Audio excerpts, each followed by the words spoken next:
Friends, திலகா கிச்சன்ல இருந்து திலகா பேசுறேன். நீங்க டைட்டிலேயே பார்த்துருப்பீங்க. இன்னைக்கு எதை பத்தி பார்க்க போறோம் அப்படின்றது, நம்ம இந்த குடும்ப அட்டையை வச்சு எப்படி பிரியாணி பாத்திரத்தை வாங்கலான்றத பார்க்க போறோம். உடனே நீங்க தெரிஞ்சுக்க முடியாது. வாங்க ஃபர்ஸ்ட் இந்த பார்சல்ல எப்படி இருக்கு இந்த பாத்திரம், என்ன அளவு அப்படின்றத நம்ம பார்த்துடலாம். வீடியோவை கட் பண்ணாம முழுசா பாக்குறவங்களுக்கு மட்டும்தான் இதை அப்ளை பண்ணி எப்படி வாங்குறதுன்றது தெரியும். வாங்க வீடியோக்குள்ள போலாம். வாங்க ஓபன் பண்ணி பார்க்கலாம்.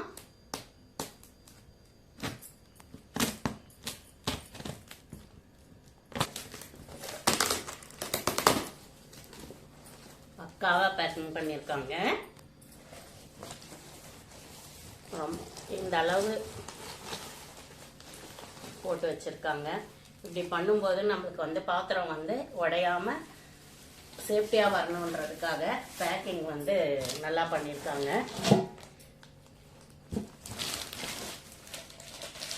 டைட்டில்ல சொன்ன மாதிரி தான்.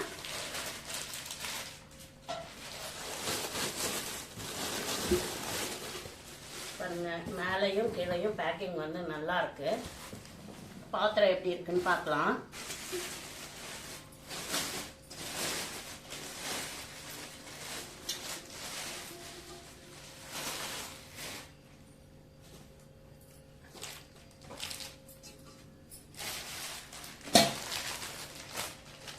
டைட்டில்ல பார்த்துருக்க மாதிரி பிரியாணி பாட் தான். இதை எங்க வாங்கணும், எப்படி வாங்கணும்ன்றதெல்லாம் பார்க்கலாம். பாத்திரம் எப்படி இருக்குன்னு பார்க்கலாம். பாருங்க, பாத்திரம் நல்ல கனமா இருக்குங்க. ஜாயிண்ட் எல்லாம் இல்லாம ஒரே ஸ்டீலா பாருங்க. அவங்கவுங்க ஃபேஸ் கூட தெரியும். நல்லா இருக்கு, நல்ல திக்னஸ். இந்த பாத்திரமும் பாருங்க. இது 304 ஸ்டெயின்லெஸ் ஸ்டீல் பாத்திரம். இது ஒரே ஸ்டெயின்லெஸ் ஸ்டீலானது. நல்லா வெளியே ஷைனிங்காகவும் உள்ள மேட் பினிஷாகவும் கொடுத்துருக்காங்க. எவ்வளோ அகலம் இருக்கு பாருங்க. அகலமும் அதிகமா இருக்கு, லென்த்தும் அதிகமா இருக்கு. இதுல நீங்க எவ்வளோ பிரியாணி செய்யலாம்னா 2 கிலோ ரைஸ் போட்டு 2 கிலோ மட்டனோ சிக்கனோ போட்டு 2 கிலோ பிரியாணி செய்யலாம். இதுல பாத்திரம் நல்லா தூக்கவே முடியலங்க. நல்லா வெயிட்டா இருக்கு. இந்த மாதிரி அகலமான பாத்திரத்துல நம்ம பிரியாணி செய்யும் போது பீஸ்லாம் குழையாம கரெக்டா வரும். சாப்பாடும் குழையாம இருக்கும். நீட்டு வாக்குல செய்யும் போது நம்ம கலரும் போது குழஞ்சிடும். அகலமா இருக்கிறதுனால மைல்டா கலர்னா போதும். பாத்திரம் ரொம்ப நல்லா இருக்கு. இதுல ஒரு நாள் நான் பிரியாணி செஞ்சு காமிக்கிறேன். அதுக்கப்புறம் இதை எங்க வாங்கணும், எப்படி அப்ளை பண்ணலாம் அப்படின்றதெல்லாம் எல்லாரும் யோசிப்பீங்க. எல்லாருக்கும் பார்த்துருப்பீங்க. குடும்ப அட்டைதாரர்களுக்கு, அது ஒரு ரேஷன் கார்டு வைத்திருக்கும் அரிசி கார்டு உள்ள குடும்ப அட்டைதாரர்களுக்கு அப்படின்னு சொல்லிட்டுன்னு எல்லாரும் ரேஷன் கடையில போயிட்டு பொங்கலுக்கு 3000 ரூபாய் வாங்கியிருப்பீங்க. அந்த 3000 ரூபாவை வச்சுதான் இந்த பிரியாணி பாட்டை வாங்கினேன். பொங்கலுக்கு ஏதோ அவர் கொடுத்த காசை செலவு பண்ணாம உலக தொலைக்காட்சிகளில் முதல் முறையாக அப்படின்னு போடுவாங்க. ஆனா நான் முதல் முறையான்னு சொல்லல, 2வது முறையாக. இது வரைக்கும் பிறந்ததுல இருந்து ரேஷன் பக்கமே போனது இல்ல. எங்க வீட்டுக்காருக்கு ஆக்சிடென்ட் ஆயிடுச்சு தெரியும். அவரு தான் ரேஷன் கடைக்கு போவாரு. நான் போனது கிடையாது. நான் செகண்ட் முறை போகும்போது இந்த மாதிரி பொங்கலுக்கு 3000 ரூபாய் தரேன் அப்படின்னு சொல்லிட்டுன்னு அனௌன்ஸ் பண்ணாங்க. நம்ம ஃபர்ஸ்ட் டைம் போறோம், நம்ம கைரேகையே விழுமா விழாதா அதெல்லாம் வேற இருந்தது.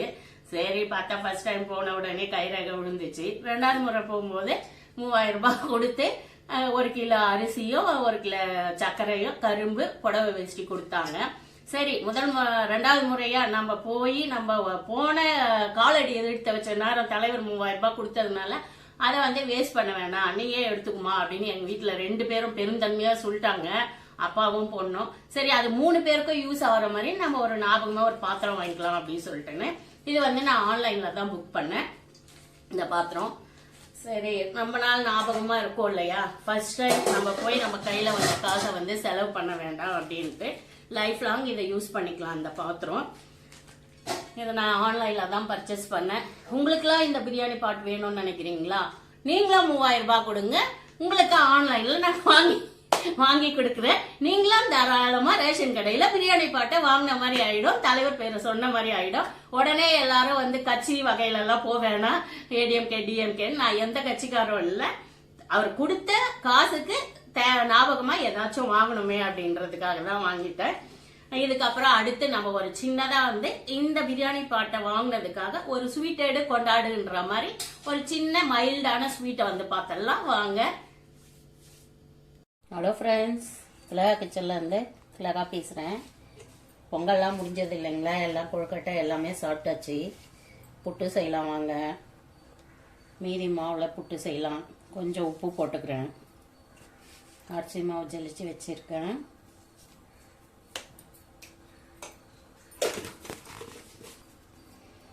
உப்பும் அது பச்சரிசி மாவு தான். இது நல்லா மிக்ஸ் பண்ணிவிட்டு கொஞ்சம் கொஞ்சமாக தண்ணி ஊற்றி தெளிச்சுக்கலாம்.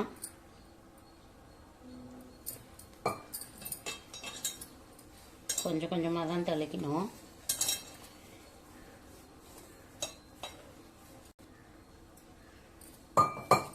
இந்த பக்கம் சுட தண்ணி வச்சுருக்கேன்.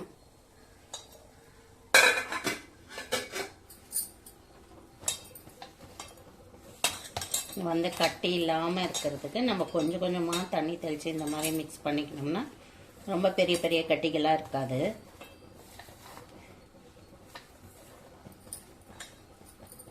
பொங்கல்லாம் எப்படி செலிப்ரேஷன் பண்ணீங்க? ஜாலியாக பண்ணீங்களா?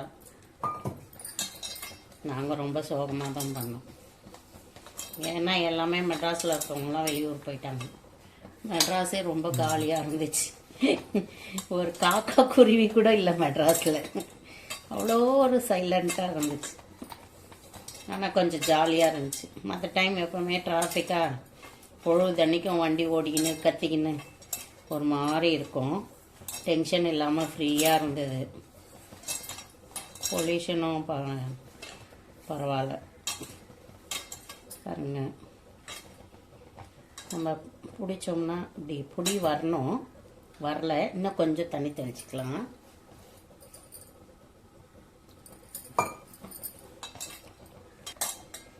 பாருங்க, இப்படி நம்ம எடுத்து இப்படி பண்ணோம்னா இப்படி புடி வரணும். அதே மாதிரி உதிர்த்து விட்டோம்னா உதிர்ந்து போகணும். அதான் புட்டு வந்து ரொம்ப சாஃப்டாக இருக்கும். இப்போ நம்ம வேக வச்சுக்கலாம். தண்ணி நல்லா கொதிக்குது. கொஞ்சம் தண்ணி ஊற்றி வச்சுக்கலாம்.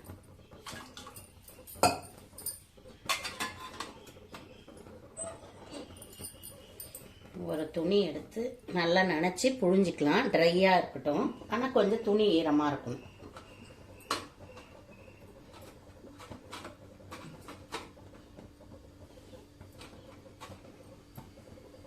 கொட்டிக்கலாம். 10லேருந்து 15 நிமிஷம். கொஞ்சம் அந்த வாசம் வரும். நம்மளுக்கு ஆவி வந்த உடனே ஒரு வாசம் வரும்.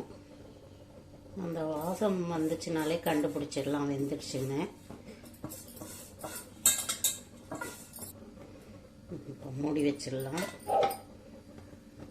10லேருந்து 15 நிமிஷம் வெயிட் பண்ணலாம்.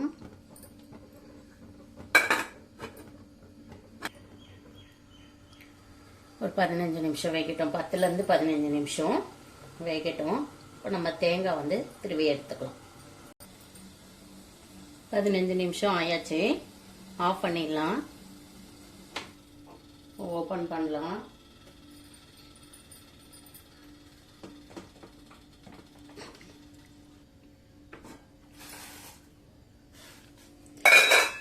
அப்படியே கொட்டிக்கலாம். இவ்வளோ சூடாக இருக்கும்.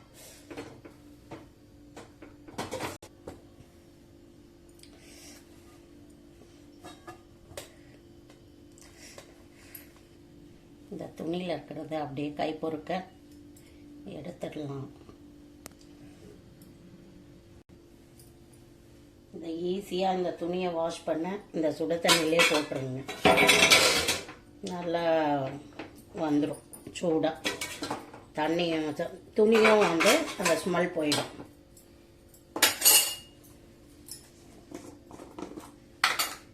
சூடாக இருக்கும்போதே கொஞ்சம் வந்து நெய் விட்டுக்கலாம். நெய்யில் பிடிக்காதவங்க நல்லெண்ணெய் விட்டுக்கலாம். நல்லெண்ணெய் சூப்பராக இருக்கும். நான் நெய் போட்டுக்கிறேன். கொஞ்சம் ஏலக்காய் பவுடர்,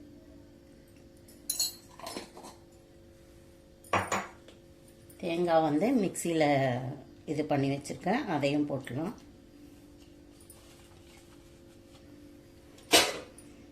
ஃபஸ்ட்டு மிக்ஸ் பண்ணிக்குவோம். நெய்யை சூடோட அதிலே உருகிடும்.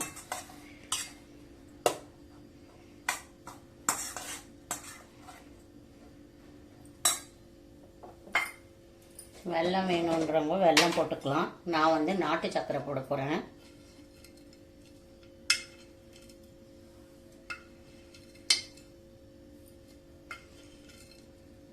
ஸ்வீட் அவங்கவுங்க தேவைக்கேற்ப போட்டுக்கலாம்.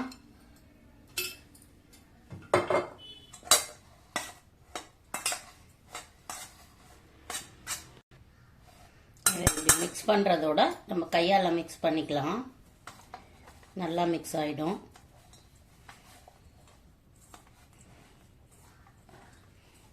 கலரே வித்தியாசமாக இருக்குது நாட்டு சர்க்கரை போட்டால்.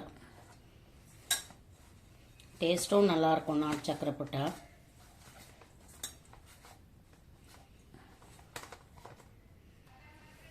அரிசி போட்டு ரெடி ஆகிடுச்சு. வாங்க சாப்பிட்லாம்.